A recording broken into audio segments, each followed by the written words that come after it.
6 சக்சஸ்ஃபுல்லாக complete பண்ணியாச்சு. இந்த தமிழ் சினிமாவில் ஜான்லேருந்து ஜூன் வரைக்கும் ரிலீஸ் ஆன படங்களில் பெஸ்ட் மூவிஸை பார்க்க போகிறோம். அதை தாண்டி ஆடியன்ஸ் மத்தியிலே என்ன படங்கள் ஒர்க் ஆயிருக்கு அப்படின்றத பார்க்கலாம். முதல்ல பெஸ்ட் மூவிஸ் அப்படின்னு எடுத்துட்டோம்னா முதல்ல பார்க்கக்கூடிய படம் மதன் டைரக்ட் பண்ணி அபிஷன் ஜீவிதன் நடிப்பில் ரிலீஸ் ஆயிருந்த வித் லவ். Feb 6 இந்த படத்தை ரிலீஸ் பண்ணியிருந்தாங்க. நல்ல ஒரு ஃபீல் குட்டான ஒரு மூவியாக ப்ரெசென்ட் பண்ணியிருந்தாங்க. ஃபர்ஸ்ட் டைம் எனக்கு படம் பார்க்கறது பர்சனலி சர்டன் ரீசன்னால படம் போய் நான் கொஞ்சம் பார்த்தேங்க. ஸோ அதனால் எனக்கு படம் ஓகேஷ் அப்படின்ற மாதிரி ஃபீல் ஆச்சு. ஆனால் ஆஃப்டர் தட் பார்க்கும்போது ஒரு சில காட்சிகள் இம்பார்ட்டண்ட்டான சீன்ஸ்லாம் ரொம்ப ரசிச்சும் பார்க்குற விதமாக மதன் நல்லாவே எழுதியிருக்காரு அப்படின்னு சொல்லலாம். அடுத்து தாய் கிழவி சிவகுமார் முருகேசன் டைரக்ட் பண்ணி ராதிகா சரத்குமார் கம்ப்ளீட்டாக இந்த படத்தில் காமெடியை ஹைலைட் பண்ணியிருந்தாங்க. அண்ட் கிளைமேக்ஸில் பெண்களுக்கு முக்கியத்துவம் கொடுக்குற விதமாக மோட்டிவேட்டடாக அந்த படத்தை ப்ரெசென்ட் பண்ணியிருந்தாங்க. கென் கருணாஸ் அண்ட் அவங்களுடைய கேன் டைரக்ஷனில் ரிலீஸ் ஆகிருக்கிற யூத் படம் 3வது படமாக சொல்லலாம். இந்த படமும் ஒரு ஃபன் ஃபீல்டாக ஒரு ரொமான்ஸ், அதுக்கப்புறம் டீனேஜ் பருவத்தில் ஸ்கூல் டேஸில் என்னென்னலாம் சேட்டைகள் பண்ணுவோமோ அதை கொடுத்து நல்ல ஒரு கருத்தை பதிவிட்டு போயிருக்காங்க. இந்த லவ் அப்படின்றது நம்ம வேலைக்கு போய் செட்டில் ஆனதுக்கு அப்புறமும் அந்த ஒரு லவ் இருக்குதா, ஸோ அது ஒரு ட்ரூ லவ் அப்படின்னு சொல்லலாம். ஸோ அதனால கென் கருணாஸுடைய கிளைமேக்ஸில் எடுக்கப்பட்ட அந்த ஒரு டெசிஷன் நல்லா இருக்கு. பட் லாஜிக் மிஸ்டேக் அப்படின்ற மாதிரி சொன்னாங்க. ஏன் நான் அந்த இடத்துல குறிப்பிட்டு சொல்றேன் அப்படின்னா, ஏன்னா கென் கருணாஸ் சின்ன வயசுல நல்லா படிக்கக்கூடிய ஒரு பையனா இருப்பாங்க. மோஸ்டா எடுத்துட்டீங்கன்னா இந்த டீனேஜ் பருவத்துல தான் கவனம் சிதறும். ஸோ அந்த ஒரு கவனம் சிதறதுனால படிப்புல அவ்வளோக்கா கான்சன்ட்ரேட் பண்ணியிருக்க மாட்டாங்க. சேட்டைகள் பண்றது இந்த மாதிரிலாம் இருக்கும். நல்லா படிக்கக்கூடிய ஒரு பையனா இருந்தா அப்படின்னா மேபி அவங்க 12th படிக்கும்போது நல்ல ஒரு ரேங்க் எடுக்கிறதுக்கான வாய்ப்புகள் இருக்குது.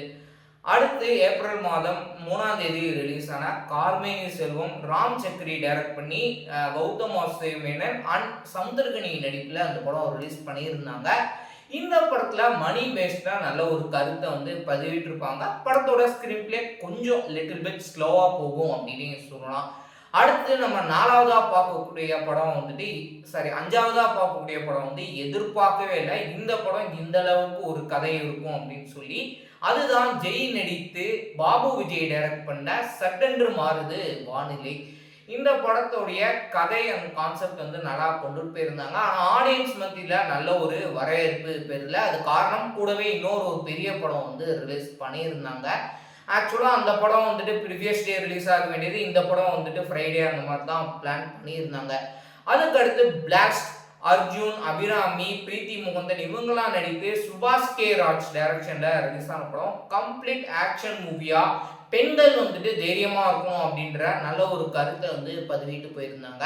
ஒரு கம்ப்ளீட் ஃபன் ஃபீல்டா ரீசெண்டா ரிலீஸ் ஆன படம். ஃபர்ஸ்ட் நம்ம பார்த்தோம் இல்லையா 6 படம், இதுமே நீங்க ஓடிடியில் அவைலபிளா இருக்கு. நீங்க தாராளமா ஹை குவாலிட்டியில ஹெச்டியில் நீங்க படத்தை பார்க்கலாம்.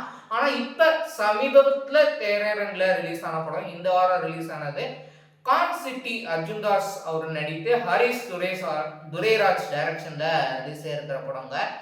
இந்த படம் நல்ல ஒரு 2 hours போனோம் அப்படின்னா ஒரு ஃபன்னாகவும் இந்த படம் போகுது. ஒரு ஸ்கேம் பேஸ்டாகவும் நல்லாவே கொண்டு போயிருக்காங்க. இந்த 7 படங்களை மறக்காம நீங்க பாருங்க அப்படின்னு சொல்லலாம். இது போக பொங்கலுக்கு 3 படம் ரிலீஸ் பண்ணியிருந்தாங்க. பொங்கலை பொறுத்த வரைக்கும் பராசக்தி மிக்ஸ்டு ரிவ்யூ, வாவாத்தியார் படுந்தோல்வி, தலைவர் தம்பி தலைமையில் படம் வெற்றி அடைஞ்சிருக்கு ஜீவா அவரோட நடிப்பில். சிவகார்த்திகேயனுக்கு இந்த படம் தோல்வி ரொம்ப அப்படின்றதான் சொல்ல முடியாது, பட் இருந்தாலும் தோல்வி அடைஞ்சிருக்கு. சுதா கங்கராவுக்கு சூரியரை போற்று இறுதி சுற்று இந்த 2 படத்தையும் அப்புறம் அவங்களுக்கு ஒரு தோல்வி அடைஞ்ச படம் அப்படின்னே சொல்லலாம். எப்பயுமே ஒரு டைரக்டர் ஆரம்ப நிலையில படங்கள் தோல்வி அடைகிறது அப்படின்றது அது வேற ஒரு விஷயம். ஜனவரி ஃபர்ஸ்ட் வீக் ரிலீஸ் ஆகக்கூடிய படம் எப்பயுமே வருஷம் எடுத்துட்டீங்கன்னா படங்கள் ரொம்ப லோ பட்ஜெட் மூவி தான் ரிலீஸ் பண்ணுவாங்க, பெருசா கண்டுக்க மாட்டாங்க. ஸோ அந்த மாதிரி தான் படங்களே இருக்கும். Jan 30 அந்த ஒரு டைமிங்கில் லாக்டவுன் அப்படின்ற படம் ஒரு சில லோ பட்ஜெட் மூவிஸ்லாம் ஜான் மாதம் ரிலீஸ் பண்ணியிருந்தாங்க. ஆக்சுவலாக ஜனநாயகன் ரிலீஸ் ஆயிருந்து அப்படின்னா வாவாத்தியாரும் தலைவர் தம்பி தலைமையிலும் படம் வந்து ரிலீஸ் ஆயிருக்காது பொங்கலுக்கு. ஃபெப்ல ஒரு சில லோ பட்ஜெட் மூவிஸ்லாம் ரிலீஸ் பண்ணியிருந்தாங்க. மார்ச் மாதம் இறுதியில் ஒரு படம் ரிலீஸ் ஆச்சு. ஹாப்பிராஜ் அப்படின்னு ஜிவி பிரகாஷ் அவரோட நடிப்பில். படத்தோட கதை அண்ட் கான்செப்ட் நல்லா இருக்கு. ஆனால் திரைக்கதையை இன்னும் கொஞ்சம் டெவலப் பண்ணியிருக்கலாம் அப்படின்னு சொல்லலாம்.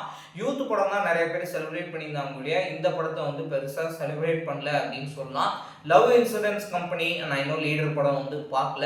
லவ் இன்சூரன்ஸ் கம்பெனி கதை நல்லா இருக்கு, ஓகே அப்படின்ற ரகத்தில் இருக்கு. ஆனால் திரைக்கதை இன்னுமே பெட்டர் நல்லா வந்து விக்னேஷ் வந்துட்டு பண்ணியிருக்கலாம்.